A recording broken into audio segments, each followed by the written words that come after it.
بسم الله الرحمن الرحيم والعصر إن الإنسان لفي خسر إلا الذين آمنوا وعملوا الصالحات وتواصوا بالحق وتواصوا بالصبر.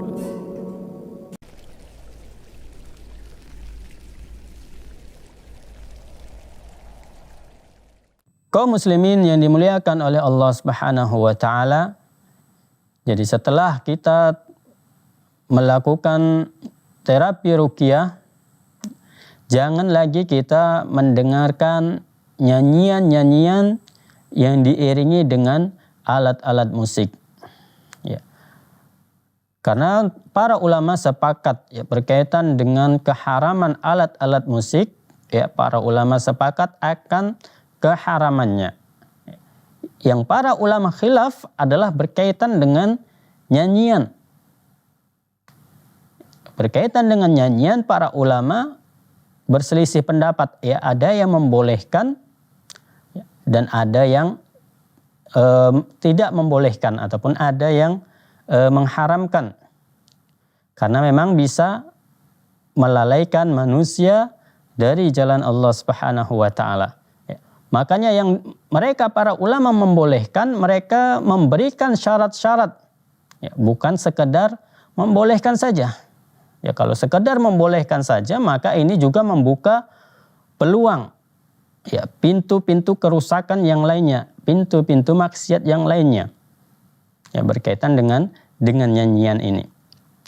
Tapi kalau musik, para ulama sepakat berkaitan dengan keharamannya. Yang para ulama berselisih pendapat adalah berkaitan dengan nyanyian ataupun lagu-lagu yang dia tidak diiringi dengan alat-alat musik.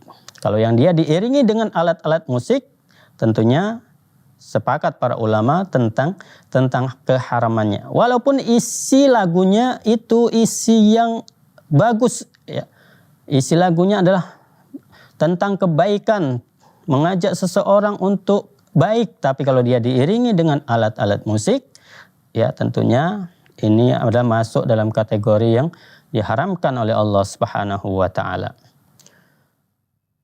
Jadi setelah seseorang tersebut diterapi ruqyah, maka sebisa mungkin dia berusaha untuk tidak mendengarkan nyanyian-nyanyian dan musik-musik. Jadi kaum muslimin yang dirahmati oleh Allah Subhanahu wa taala. Kemudian yang ketiga, berwudu sebelum tidur dan membaca ayat kursi. Berwudu sebelum tidur dan membaca ayat kursi. Ataupun melaksanakan adab-adab sebelum tidur. Karena banyak ada beberapa adab yang bisa kita lakukan ketika kita hendak ataupun ketika kita akan tidur. Di antara adab-adab sebelum tidur yang pertama tadi kita sebutkan yaitu berwudu terlebih dahulu. Berwudu terlebih dahulu sebelum kita beranjak untuk tidur.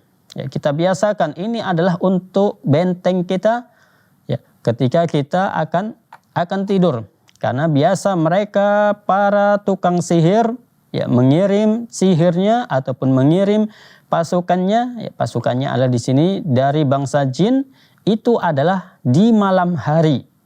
Dan mereka menunggu sampai kita dalam kondisi lalai. Sehingga sangat mudah sekali mereka masuk ke dalam tubuh kita. Karena kita kalau tidur tentunya kita tidak ingat apa-apa. Makanya ketika kita berwudu terlebih dahulu sebelum tidur, ini bisa menjadi benteng untuk kita. Benteng dari sihir ataupun yang lainnya. Dan juga berwudu sebelum tidur, kemudian setelah selesai berwudu, kita ambil kain ataupun bisa juga kita ambil sapu khusus untuk memukul ya tempat tidur kita, untuk mengibaskan tempat tidur kita tersebut. Karena kita tidak tahu, bisa saja ketika kita tinggal ya keluar dari kamar, ya jin-jin tersebut ya bermain di tempat tidur. Ya, sehingga kita tidak tahu, makanya kita baca, ya kita menyebut nama Allah Subhanahu wa taala, kemudian kita kibaskan tempat tidur kita, bisa menggunakan kain, bisa menggunakan tongkat ataupun kayu, bisa juga menggunakan sapu yang khusus dia untuk tempat tidur. Ya, itu tadi tujuannya adalah agar ya mereka bangsa jin yang masih bermain-main di tempat tidur kita, mereka pergi dan tidak ada yang terzolimi ketika kita langsung tidur di tempat tidur kita tersebut. Ya, jadi kita baca ayat kursi. Ya, kemudian selanjutnya setelah membaca ayat kursi, kita dekatkan kedua telapak tangan kita ke mulut kita. Ya, ke mulut kita, kemudian kita baca tiga kul. Ya. Qul huwallahu ahad, qul a'udzu birabbil falaq, dan kemudian qul a'udzu birabbin nas. Kita baca 3 surat ini ya, masing-masing kita baca tiga kali, kemudian setelah itu kita tiupkan ke telapak tangan kita. Setiap selesai dari satu surah, kita tiupkan ke telapak tangan kita, kemudian kita usapkan ke seluruh tubuh kita. Ya, ini adalah menjadi ya benteng untuk kita, dan ini juga adalah yang dianjurkan oleh Rasulullah sallallahu alaihi wasallam. Setelah membaca 3 kul tersebut, kita usapkan ke seluruh tubuh. Ya, kemudian kita tidurnya ya mereng ke sebelah kanan terlebih dahulu sambil memperbanyak berzikir kepada Allah Subhanahu wa taala. Bisa dengan sambil muhasabah diri kita, ya satu hari tadi perbuatan apa saja yang kita lakukan. Ya, kalau lebih banyak lagi perbuatan dosa yang kita lakukan, maka kita perbanyak istighfar, meminta ampun kepada Allah Subhanahu wa taala. Jadi bisa ya sebelum tidur kita muhasabah diri kita. Ya, kita sudah mendengki si fulan, ya kita minta ampun kepada Allah Subhanahu wa taala. Kita sudah menggibahi si fulan, ya kita minta ampun kepada Allah Subhanahu wa taala. Kita sudah menzalimi si fulan, kita minta ampun kepada Allah Subhanahu wa taala. Agar ketika kita bangun dari tidur, ya nantinya kita dalam kondisi hati kita ini lapang. Ya, hati kita ini tidak sempit, karena memang kita sudah memaafkan ya semua kesalahan orang, dan kita tidak ada dendam dalam diri kita. Dan ini bisa menjadi benteng bagi kita. Ketika kita muhasabah ya dalam diri kita, ya jin ini tidak senang, karena dengan muhasabah ini seseorang akan terpicu untuk melakukan taubat kepada Allah Subhanahu wa taala, dan jin setan ini sangat membenci orang-orang yang dia bertobat kepada Allah Subhanahu wa taala. Ya, karena mereka sudah berpuluh-puluh tahun, bahkan mungkin ada yang sampai 40 tahun, ada yang sampai 50 tahun menggoda manusia melakukan maksiat kepada Allah Subhanahu wa taala, akan tetapi ya godaan yang mereka lakukan sia-sia belaka ketika anak cucu Adam ini bertobat kepada Allah Subhanahu wa taala. Karena dosa-dosa, perbuatan-perbuatan maksiat yang dia lakukan, yaitu diampuni oleh Allah Subhanahu wa taala. Makanya jin sangat benci ya kepada orang yang bertaubat kepada Allah Subhanahu wa taala dan selalu berusaha menghalang-halangi manusia untuk bertobat kepada Allah Subhanahu wa taala, memberikan subhat-subhat agar manusia tidak bertobat kepada Allah Subhanahu wa taala.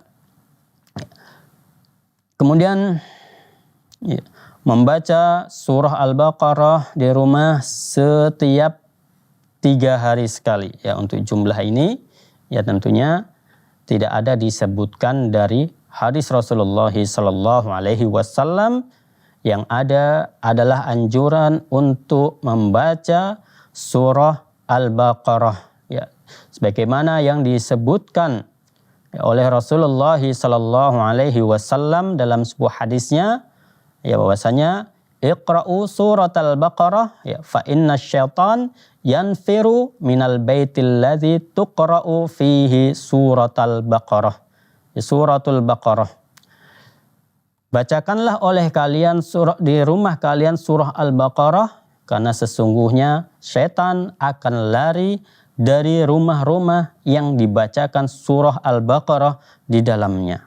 Tapi untuk jumlahnya harus 3 hari, harus 7 hari misalnya, ini tidak ada dari hadis Rasulullah sallallahu alaihi wasallam, ya. Akan tapi di sini Syekh Abdul Salam Bali mencantumkan bahwasanya membaca surah Al-Baqarah di rumah setiap 3 hari sekali, ini biasanya adalah berdasarkan dari pengalaman beliau ketika meruqyah orang lain, dan orang tersebut dianjurkan untuk membaca setiap 3 hari sekali.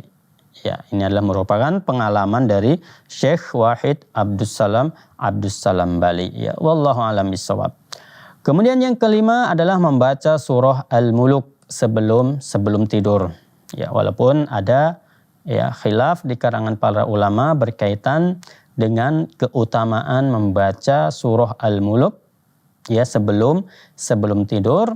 Ya, tetapi terlepas dari khilaf tersebut, ketika kita membaca surah Al-Muluk ini, kita niatkan adalah untuk beribadah kepada Allah Subhanahu wa taala, dan tentunya mengharapkan pahala dari Allah Subhanahu wa taala. Jika memang mendapatkan keutamaan yang disebutkan, ya maka alhamdulillah, ya, segala puji bagi Allah Subhanahu wa taala. Tapi jangan kita membaca, ya, surah Al-Muluk ini bersandarkan kepada hadis-hadis yang dhaif tentunya, ataupun hadis-hadis yang palsu berkaitan dengan membaca keutamaan surah Al-Muluk ini sebelum tidur. Ya. Adapun orang yang tidak bisa membaca dan menulis, itu mendengarkannya saja sudah cukup. Ya, jadi walaupun kita misalnya tidak bisa membaca, ya, maka kita bisa mendengarkan surah Al-Baqarah ataupun surah Al-Muluk dan lain sebagainya. Kaum muslimin yang dimuliakan oleh Allah Subhanahu wa taala, nanti insyaallah akan kita lanjutkan kembali pembahasan kita selanjutnya setelah beberapa jeda berikut ini.